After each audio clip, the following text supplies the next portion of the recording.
In the last part of my video, we saw the fall of Israel. Because of Israel and Judah's wickedness and rebellion, Elohim removed them from their land. The northern 10 tribes were conquered by Assyria. They were taken out of Israel. Later, Judah and Benjamin were taken captive as well. As I said in part 8, we will no longer be discussing the 10 northern tribes. The story is all about Judah. Elohim repeatedly said he was going to preserve Judah and Jerusalem, as was his promise to his servant David. By now you should have learned what happens when you rebel against Elohim. Make it a point in your life to use the lessons of Israel. Elohim is great and worthy to be praised. He is not to be toyed with. Commit your life to him and surrender all to him. This next part takes us into captivity of Judah. Judah is no longer in their land. Towards the end of the 7th century BC, Babylon had overthrown the domination of their longtime rival, Assyria. They eliminated the Assyrian Empire, turning it into what became known as the Neo-Babylonian or Chaldean Empire. Nebuchadnezzar brought Babylon to great heights, and after his conquer of Judah, he deported many Jews to his land of Babylon. One of those exiles was Daniel. Daniel had a very interesting story. His book in the Old Testament speaks on what happened during Judah's captivity in Babylon. This part of the story is used as a testimony to how Elohim works his purposes through his servants, even in the courts of pagan rulers. His story is very much like that of Joseph. No matter where Elohim's chosen people were, those that trusted him proved just how great Elohim really was and is. And this part of the story is all about that. Let's begin. So in the 3rd year of the reign of Jehoiakim, king of Judah, Nebuchadnezzar, king of Babylon, came to Jerusalem and besieged it. He carries many of Judah off to Babylon. When they got in Babylon, Nebuchadnezzar instructed Ashpenaz, the one in charge of the exiles, to bring some of the children of Israel, the good-looking ones, gifted in all wisdom, possessing knowledge and quick to understand, who had ability to serve in the king's palace, and whom they might teach the language and literature of the Chaldeans. You see, this is often how a nation gets conquered. It's not just about them being ruled by foreign leaders, but it's about being forced in learning their culture.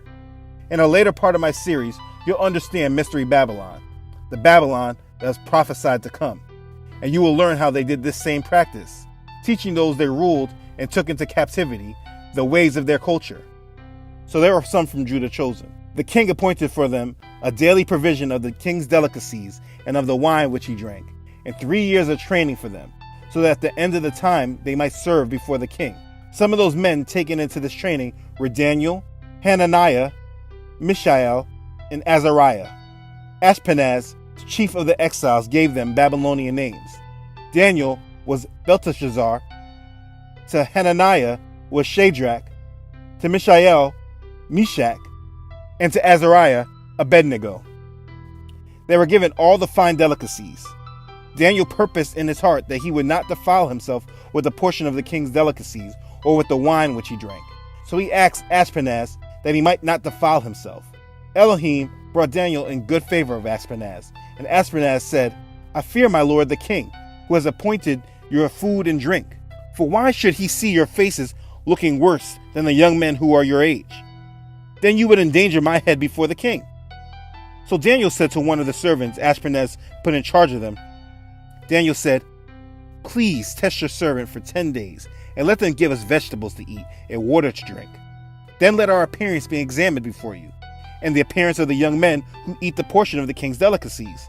And as you see fit, so deal with your servants." So he consented with them in this matter, and he tested them 10 days. And at the end of the 10 days, their features appeared better and fatter in flesh than all the young men who ate the portion of the king's delicacies. So the steward took away the portion of delicacies and the wine that they were to drink and gave them vegetables. As for these 4 young men, Elohim gave them knowledge and skill in all literature and wisdom, and Daniel had understanding in all visions and dreams. In the 2nd year of Nebuchadnezzar's reign, Nebuchadnezzar had dreams, and his spirit was so troubled that his sleep left him. Then the king gave the command to call the magicians, the astrologers, the sorcerers, and the Chaldeans to tell the king what his dream was. So they came and stood before the king, and the king said to them, "I have had a dream, and my spirit is anxious to know the dream." Then the Chaldeans spoke to the king in Aramaic, "O king, live forever. Tell your servants the dream, and we will give the interpretation." The king answered and said to the Chaldeans, "My decision is firm. If you do not make known the dream to me and its interpretation, you shall be cut in pieces, and your houses shall be made an ash heap. However, if you tell the dream and its interpretation, you shall receive from me gifts, rewards, and great honor. Therefore, tell me the dream and its interpretation." The Chaldeans answered the king and said, "There is not a man on earth who could tell the king's matter.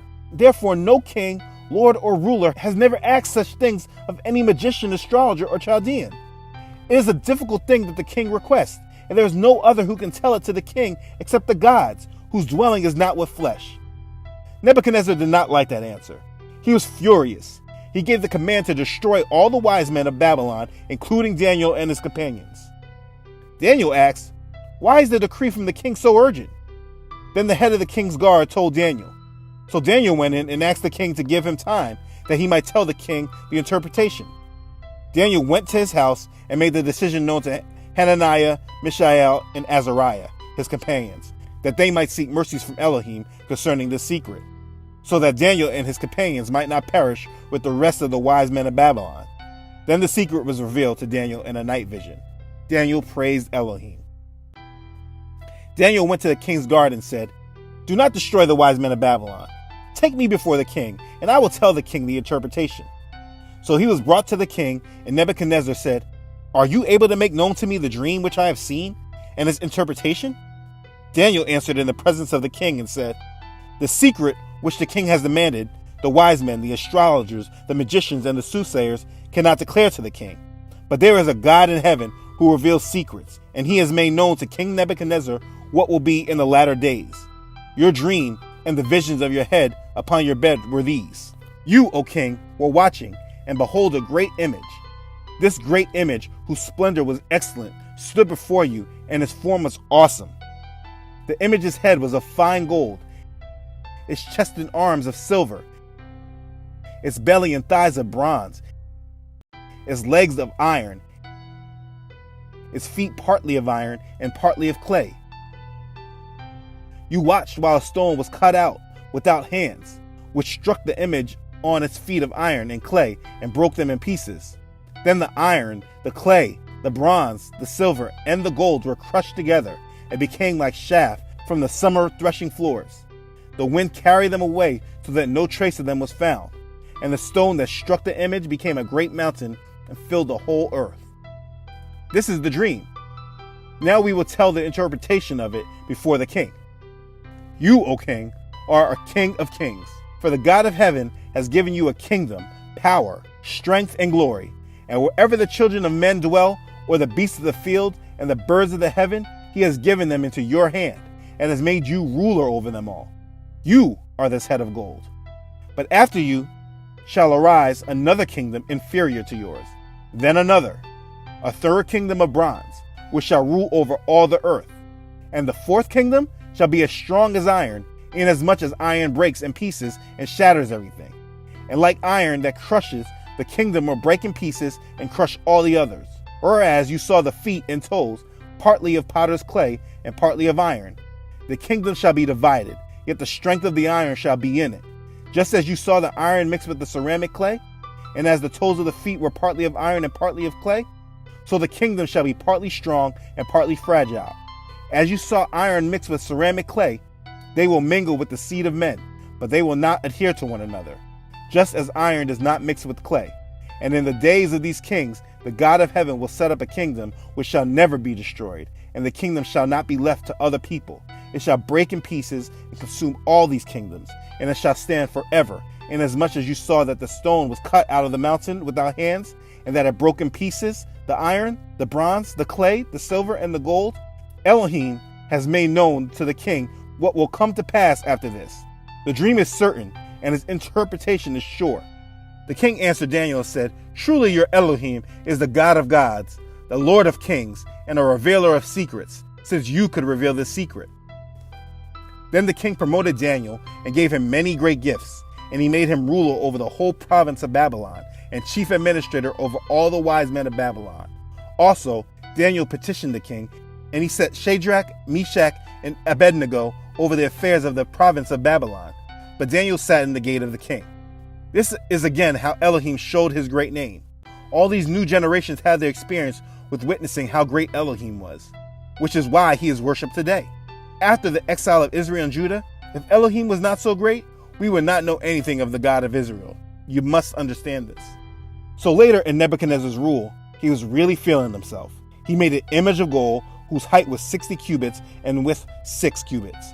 He set it up in the plain of Dura in the province of Babylon. He made all the officials of Babylon gather together for the dedication of the image that he had set up, and they all stood before the image. Then a herald cried aloud, "To you it is commanded, O peoples, nations, and languages, that at the time you hear the sound of the horn, flute, harp, lyre, psaltery, and symphony with all kinds of music, you shall fall down and worship the gold image that King Nebuchadnezzar has set up. And whoever does not fall down and worship shall be cast immediately into the midst of a burning fiery furnace."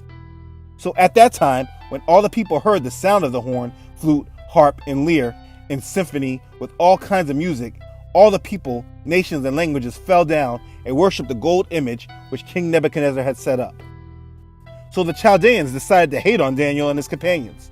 They came forward to Nebuchadnezzar and said, "There are certain Jews whom you have set over the affairs of the province of Babylon, Shadrach, Meshach, and Abednego. These men, O king, have not paid due regard to you. They do not serve your gods, nor worship the gold image which you have set up." Nebuchadnezzar, in rage and fury, gave the command to bring Shadrach, Meshach, and Abednego. So they brought these men before the king. Nebuchadnezzar spoke, saying to them, "Is it true, Shadrach, Meshach, and Abednego, that you do not serve my gods or worship the gold image which I have set up? Now, if you are ready at the time you hear the sound of the horn, flute, harp, lyre, psaltery, and symphony with all kinds of music, and you fall down and worship the image which I have made, then it's all good. But if you do not worship, you shall be cast immediately into the midst of a burning fiery furnace. And who is the God who will deliver you from my hands?" Shadrach, Meshach, and Abednego answered and said to the king, "O Nebuchadnezzar, we have no need to answer you in this matter. If that is the case, our God whom we serve is able to deliver us from the burning fiery furnace, and he will deliver us from your hand, O king. But if not, let it be known to you, O king, that we do not serve your gods, nor will we worship the gold image which you have set up." Then Nebuchadnezzar was full of fury, and the expression on his face changed towards Shadrach, Meshach, and Abednego. He spoke and commanded that they heat the furnace 7 times more than it usually was heated.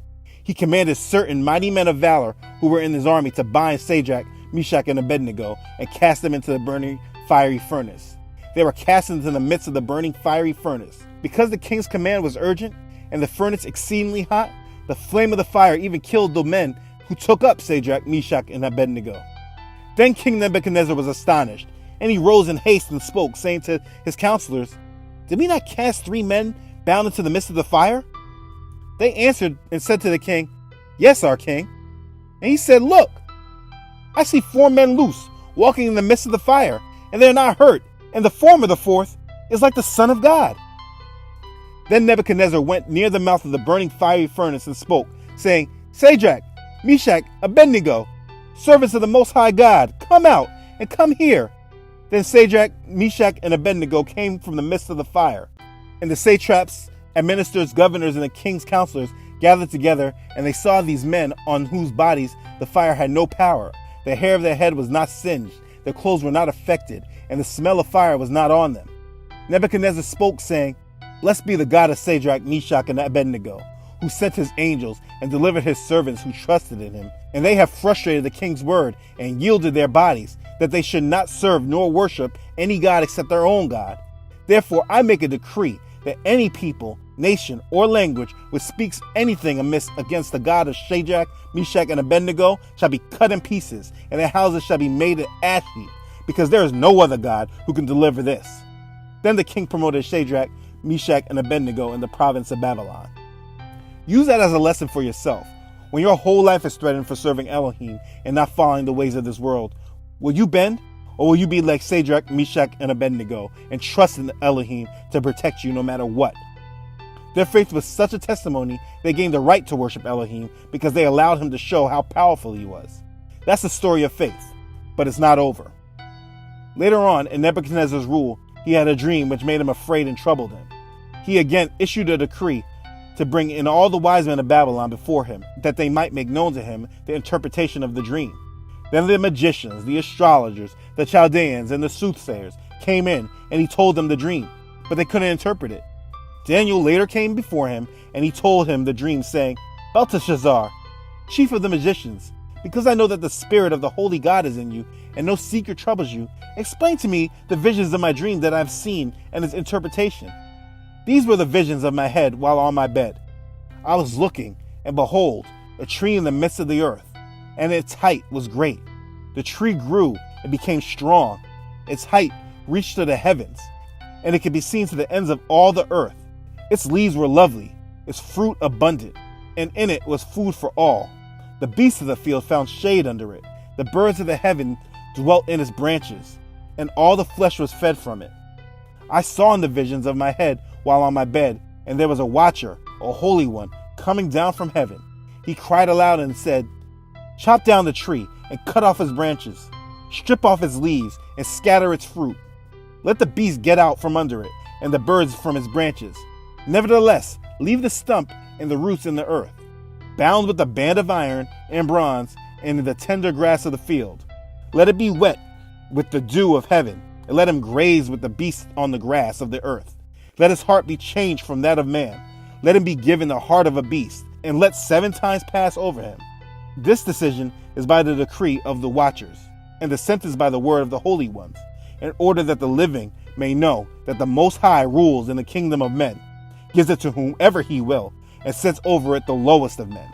This dream I, King Nebuchadnezzar, have seen. Now you, Belteshazzar, declare its interpretation, since all the wise men of my kingdom are not able to make known to me the interpretation. But you are able, for the spirit of the holy God is in you. Daniel, whose name was Belteshazzar, was astonished for a time, and his thoughts troubled him. So the king spoke and said, Belteshazzar, do not let the dream or its interpretation trouble you. Daniel answered and said, My lord, may the dream concern those who hate you, its interpretation concern your enemies. The tree that you saw, which grew and became strong, whose height reached to the heavens, and which could be seen by all the earth, whose leaves were lovely and its fruit abundant, and which was food for all, under which the beasts of the field dwelt, and in whose branches the birds of heaven had their home. It is you, O king, who have grown and become strong. For your greatness has grown and reaches to the heavens, and your dominion to the end of the earth. And inasmuch as the king saw a watcher, a holy one, coming down from heaven and saying, Chop down the tree and destroy it, but leave its stump and roots in the earth, bound with a band of iron and bronze and tender grass of the field. Let it be wet with dew of heaven, and let him graze with the beasts of the field, till 7 times pass over him? This is the interpretation, O king, and this is the decree of the Most High, which has come upon the Lord the king. They shall drive you from men. Your dwelling shall be with the beasts of the field. They shall make you eat grass like oxen. They shall wet you with the dew of heaven, and 7 times shall pass over you, till you know that the Most High rules in the kingdom of men, and gives it to whomever he chooses. And inasmuch as they gave the command to leave the stump and roots of the tree, your kingdom shall be assured to you, after you come to know that heaven rules. Therefore, O king, let my advice be acceptable to you. Break off your sins by being righteous, and your iniquities by showing mercy to the poor. Perhaps there may be a lengthening of your prosperity. And all of this did happen to Nebuchadnezzar. At the end of 12 months, he was walking about the royal palace of Babylon. The king spoke, saying, Is not this great Babylon that I have built for a royal dwelling by my mighty power and for the honor of my majesty? While the word was still in the king's mouth, a voice fell from heaven. King Nebuchadnezzar, to you it is spoken. The kingdom has departed from you, and they shall drive you from men, and your dwelling shall be with the beasts of the field. They shall make you eat grass like oxen, and 7 times shall pass over you, until you know that the Most High rules in the kingdom of men, and gives it to whomever he chooses. That very hour the word was fulfilled concerning Nebuchadnezzar. He was driven from men, and ate grass like oxen. His body was wet with the dew of heaven, till his hair had grown like eagle's feathers, and his nails like bird's claws. In the end, Nebuchadnezzar said, I lifted my eyes to heaven, and my understanding returned to me. And I blessed the Most High, and praised and honored him who lives forever. For his dominion is an everlasting dominion, and his kingdom is from generation to generation. All the inhabitants of the earth are reputed as nothing. He does according to his will in the army of heaven and among the inhabitants of the earth. No one can restrain his hand or say to him, "What have you done?" At the same time, my reason returned to me, and for the glory of my kingdom, my honor and splendor returned to me. My counselors and nobles resorted to me. I was restored to my kingdom, and excellent majesty was added to me. Now I, Nebuchadnezzar, praise and extol and honor the King of heaven, all whose works are truth and his ways justice, and those who walk in pride he is able to put down. So the moral of this story is that Elohim showed that he's in control. Don't ever forget that. Even though the wicked seem to have much power and we get so caught up in the wicked and their schemes, just remember Elohim is in control always. Do not fear them. Fear him. It's all about him. Elohim's people were cast off into another land by a king who did not know their God. But in the end of his rule, Nebuchadnezzar, the one that overtook Elohim's land of Judah, later recognized Elohim as the Most High and praised him. Nebuchadnezzar even realized it wasn't by Nebuchadnezzar's power that allowed him to rule the people of Judah, but by Elohim's power that allowed him and chose him to rule. Elohim showed that even though his people were cast off and in captivity, he was still with them. The best part of that is that it's even more true today because he has given us his set-apart spirit. For those that are born again, we have him every day and second of our lives. He never leaves us. He wants us to have faith and trust like Shadrach, Meshach, and Abednego. Do you? In the next part of the series, we will go into the end of the story in Daniel. All this can be found in the book of Daniel. It reads like a story. I want you to learn faith and trust in Elohim from this part of the series. Even when all odds seem to be against you and not in your favor, that's exactly when you need to trust in Elohim. He uses his chosen people as an example to the world. But because of the blood of Yahshua, we all have access to Elohim now. Don't take his gift for granted. Serve him today. If this blessed you, please like the video and share it with others who may be blessed. If you haven't already, please subscribe to my channel. I want to say I appreciate all of your support, comments, and thank you especially to those who have donated on my site. It's truly a blessing to me. Thanks again. I love you all.